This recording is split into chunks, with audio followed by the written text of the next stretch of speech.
दूल्हे की तैयारी हो रही भाई। चिता की भस्म, कुंडल, करिया और भूरी भी थी, ऐसे जनेऊ, वासुकी नाग और मुंडों की माला, नंदकेश्वर पे सवार।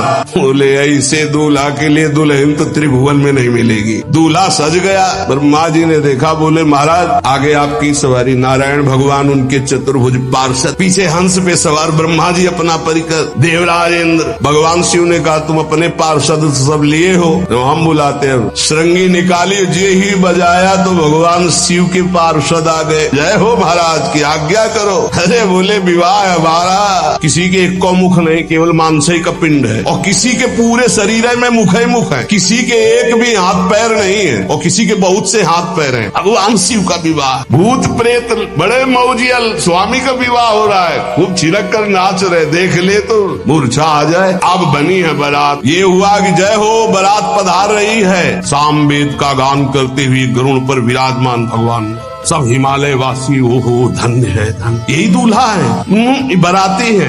दूल्हा तो भी बहुत सुंदर हो गए, सब देख के लुभायमान हो गए। नारायण परिकर सब। पीछे देखा हंस पर सवार भगवान ब्रह्मा जी, दूल्हा पीछे। गांव के नगर के लोग है ना, ये दूल्हा नहीं, सयाने लोग कहते हैं दूल्हा। दूल्हा तो ये तो ब्रह्मा जी है, देवराज इंद्र। ये दूल्हा नहीं नहीं नहीं, ये दूल्हा नहीं, ये दूल्हे की बाराती है। जब सब निकल गए तो बहुत हृदय में आनंद था कि अब दूल्हा के दर्शन होंगे। जो ही दूल्हा की पार्टी आई, जितने अगवाली कर ले आए थे, धोती संभाल के जान बचा के भागे।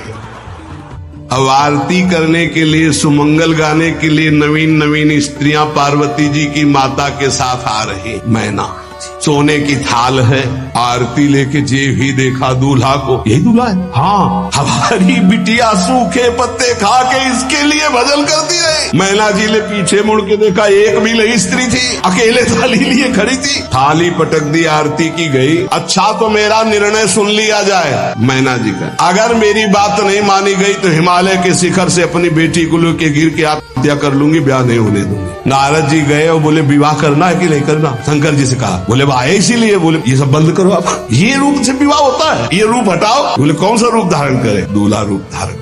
भगवान शिव ने जे भी 16 वर्ष की अवस्था, हाथ में दर्पण, अद्भुत मुकुट धारण किए हुए, जटाएं ढकी हुई, गौर वर्ण, वो सुंदर रूप जो देखे सो मोहित हो जाए। मैना जी को बुलाया, देखो दूल्हा आ रहे हैं, एक एक कदम ऐसे चल रहे, संभाल संभाल के जैसे चलना सीख रहे हो। वो सुंदर रूप भगवान शिव का जो देखे सो मोहित। मैना ने कहा, अहो भाग्य ऐसे दूल्हा। बोले वही है जो नंदी पे सवार थे।